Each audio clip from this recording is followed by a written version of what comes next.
Will you welcome now the Bob Hope of Transylvania, Brother Theodore.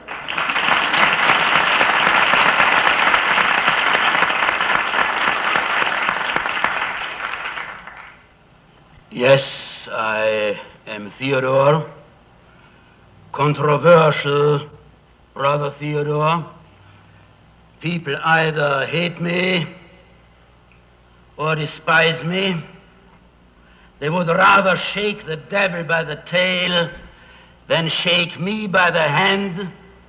But with every failure, my friends, with every failure, my reputation grows.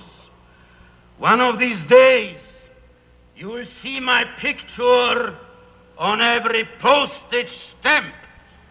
One of these days, I'll Theodorize the world.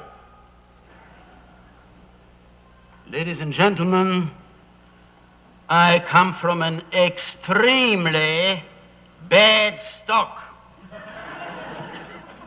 The members of my family were mostly punks. Punks, blockheads, fishwives, vegetarians, triplets, nail-biters, but I've always been happy. I was born in Upper and Lower Austria. I grew up a child prodigy. At the age of 6, my second novel had been published. Before I was 10, I could change my own diapers. By the time I was 11, I knew how to wave bye-bye. Tonight, at the age of 23, I have reached the peak of my career. Tonight I'm here to show you the way. I have just completed my book, Health Through Nutrition, Its Prevention and Cure. Ladies and gentlemen, as we all know, the desire to eat is widespread. An evil instinct, a feverish impulse to polish off nutrition, a bestial urge to fill your belly with eatables and edibles, a world teeming with paunches filled to the brim with that vile, with that obscene, with that tragic substance called food. The digesting that's going on right now in this theater here is enough to turn my stomach.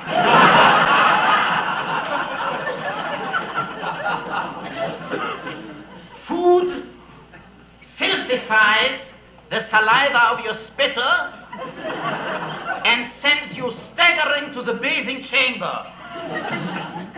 The foodist way of life is lunacy.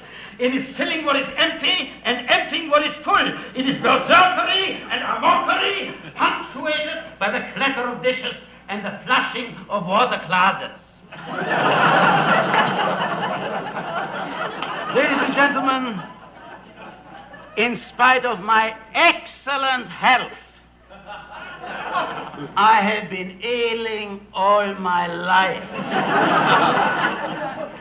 Behind closed shutters, behind draped windows, behind drawn Venetian blinds, I sit pot-bellied on my bed of roses and cry.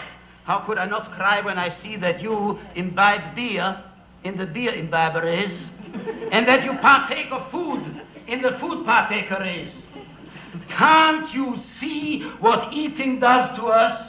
This morning, this very morning, I found a picture of myself when I was 3 months old. What a change. Frightening.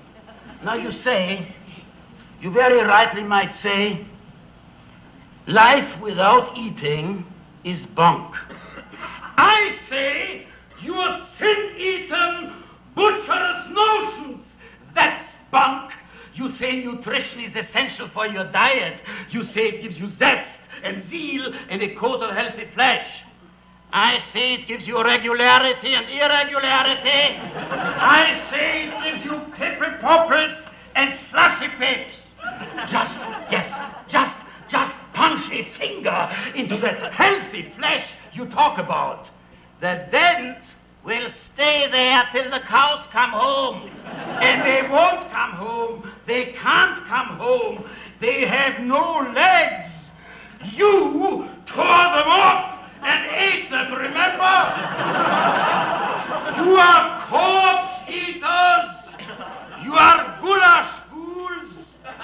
You are foodlums. You are belly bums. The human race, to which so many of you belong, looks to me like a bad joke, like a boo-boo of nature, like a miscarriage of the primal mother. Foodism is cannibalosis. It is vampirism. It is the original sin. Remember Adam and Eve and the apple? They ate it, and ever since things have gone from pillar to post. You have learned to live without happiness. Can't you see where you are headed? Have you never considered in the quiet cesspool of your mind where you are going? Hell, my friends, is a hell of a place. It will never freeze over, and it won't be full till you are in it, you betcha. Hallelujah!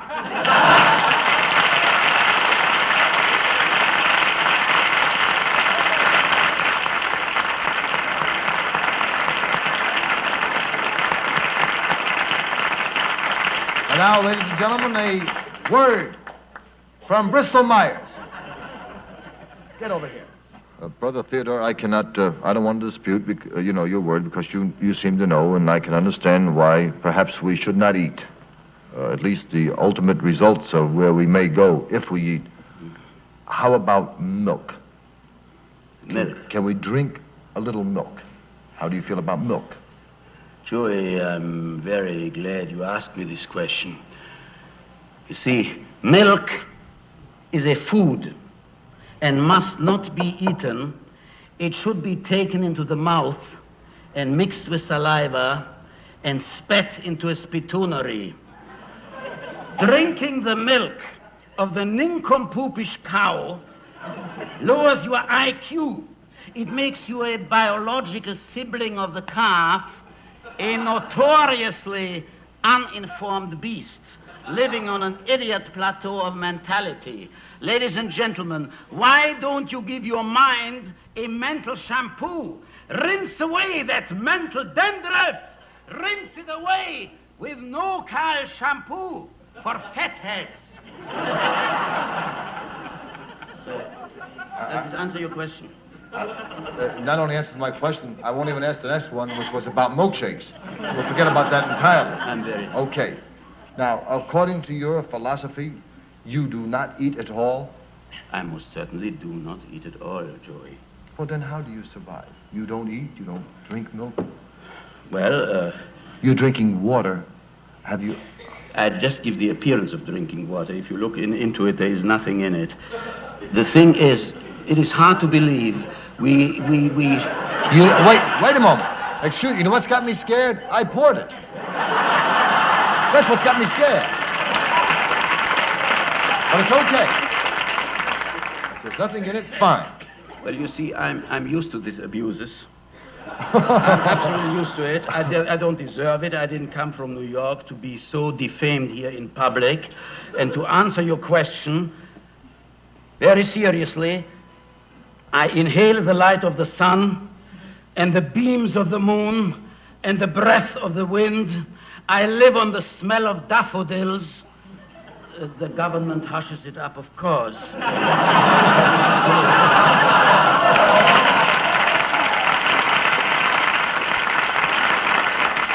You stop giving the people the impression that I'm abusing you. I'm not.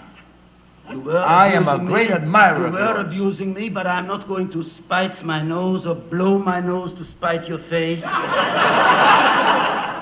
These people here, I preach to them, I pray for them, I sweat for them, and they laugh. You see, this incredible ingratitude, this undiluted swinishness, this swinish undilutedness, 250 rhinocerosai ganging up on one butterfly. You ought to be ashamed of yourself. That's right. You agree? Now, I'm no longer abusing, right? No. You are under the impression that the entire world is ganging up on you? I didn't say the entire world. You are a megalomaniac. You think that your audience is the entire world? It is! It is the entire world! Our audience is the world! We'll be back after this voice from your local station! Yes!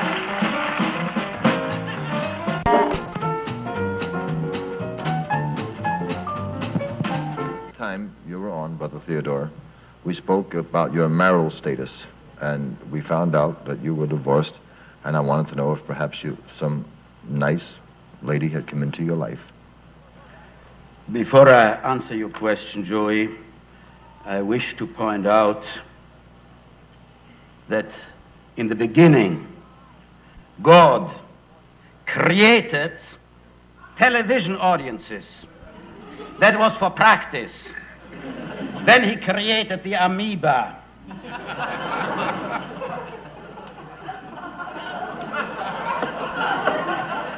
Now, in order to answer your question about women, I'm too young to go steady,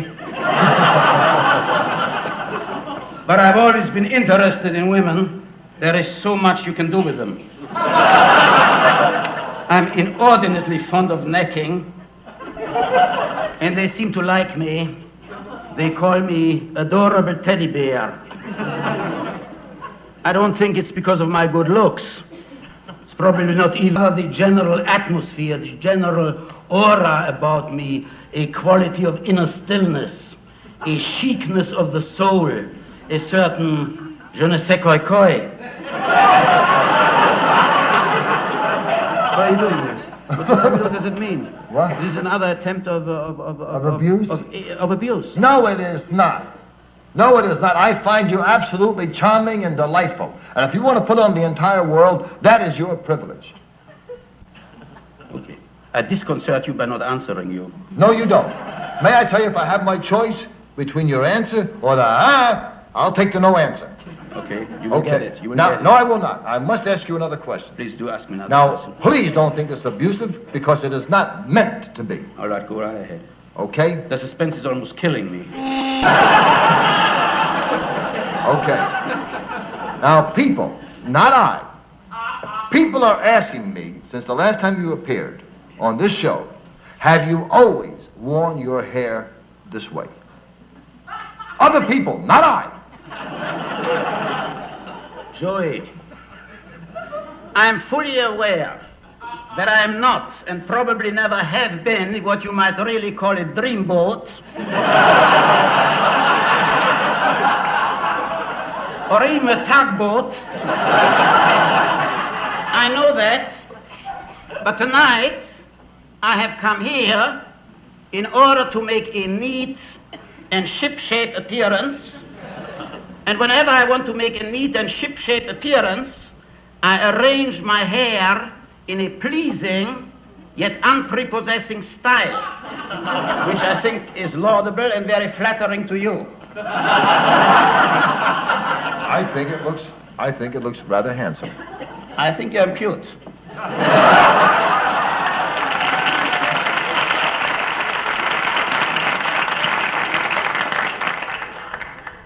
I don't care what you do. I'm going to vote for you. Well, at least I don't have the boredom of perfection. No, you don't. You know? No, you don't. I think you would be bored with perfection. I somehow feel you despise perfection. Is that correct? Your instincts are right. You're a very, very perceptive man. Thank you. You're welcome. Yes, Regis has something to ask. If you think I'm stupid, wait till you hear this. Yes. If this keeps up, I'm afraid Brother Theodore is going to be your new announcer. This What? little love affair that's going on here. always abuse. That's abuse. Now, if ever I've heard abuse, that is abuse. If ever you had a right to attack. I don't think it's abuse. I don't think it's abuse. I think your assistant has great insight in himself. He just fired himself. We'll be right back after this word from your local Theodore. Everybody, Regis Philbin. Sit. Hi. Hi, how are you? This is the wildest show. Really? Yes.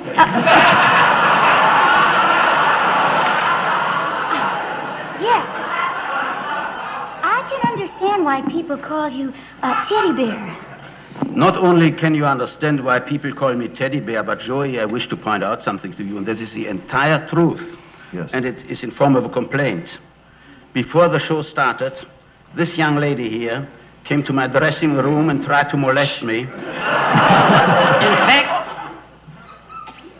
she tried to attack me criminally. I fought like a deer at bay for what is dearer to me than my life. But you lost.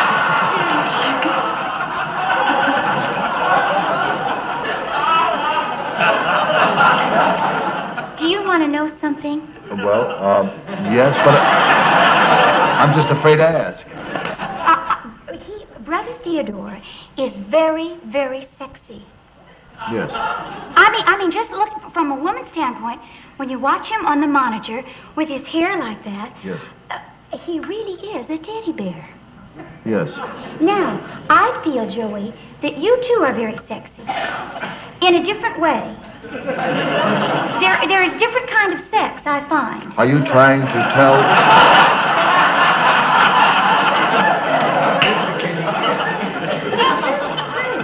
And there's different ways of approaching sex, and they have all kinds of tests to find out what kind of a you are. Yes. And I could give, Unspeakable filth. You mind your own business. Let her talk to me. We'll be back after this word from your local station. Brother Theodore, Maureen has asked both your permission and mine. She wants to do a sort of a personality test. If you have any objection or you feel like you're going to be abused, please express your protest now. Well, I'm really not an information desk here if she's going to ask me any questions. Go ahead. What do you want to know? This is a kind of a test I have devised myself. You see, men fall into different categories.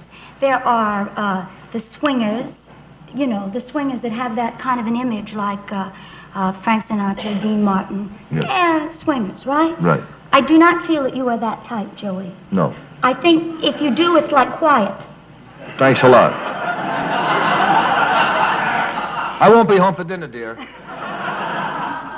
Now, there are those kind of what we call squares. Now, they probably make very good husbands. Dale just raised his hand. Yeah.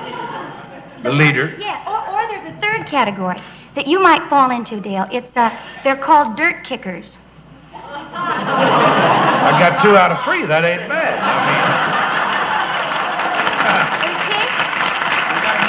For it, Westerns, ma'am. It all depends where you live. Yeah, Right? you call it dirt. Okay, now this is the first question, and you can answer A, B, or C, right? Am I A? You answer whichever. Are you a what? Am I a fool for putting this show together? No, you can choose A, B, or C, whichever answer Oh, I see. suits I'm you sorry. best, right? Okay. Okay, the first question. Is this directed to me now? To you. You may answer, and then I'll have Brother Theodore answer. Then I'll have Dale answer. Okay, fine. 1. A girl with a good build. Yes. A. Turns me on. B. Must be a Playboy bunny. C. Probably can play football. I would say could play football. I'll be home later, dear. What would you say? A girl with a good build. What kind of idiot questions are these? I mean, truly, women here get away with murder. In Europe, we keep them pregnant and barefoot and let them eat under the table. And here, they Yes. come and cross-examine me. You object to this? No, I mean, it's plain silly. You know, I don't have my script right with me. She asked you a rather simple question. If you saw a well-built girl, she would either represent... I am not at liberty to divulge that right now. My lips have to be sealed until 1984, as I'm under the management of a secret noodle ring in Minnesota. I cannot answer this question. Would you want to ask Dale how he feels about I it? go along with Brother Theodore.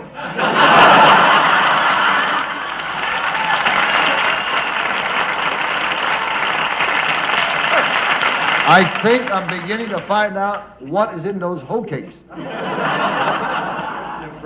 Brother Theodore ever tried a catfish and hoe cake, he might swear on to eating. Have you ever tasted? Well, I need an interpreter first. What did he say? He wanted to know if you had ever eaten of fried catfish and hoe cake, feeling that if you... Not to the very best of my knowledge, and I hope I never will.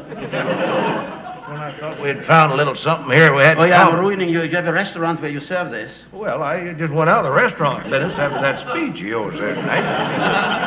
Got everybody off eating.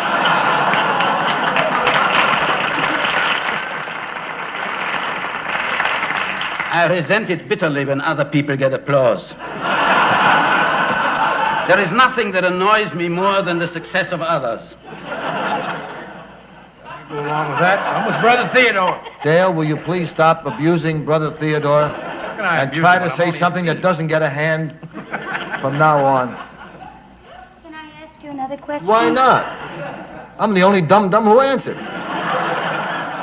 What is the other question? A girl who hugs and kisses and stays out late. Yes. A, reminds me of my mother. B, must be a Playboy bunny. C, is breaking training rules.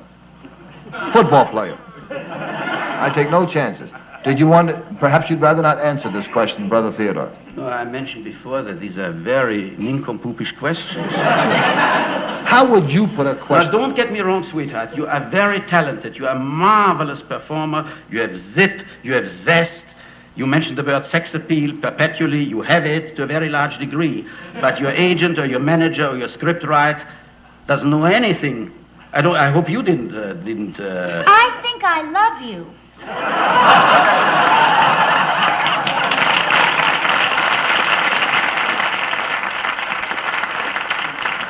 Brother Theodore.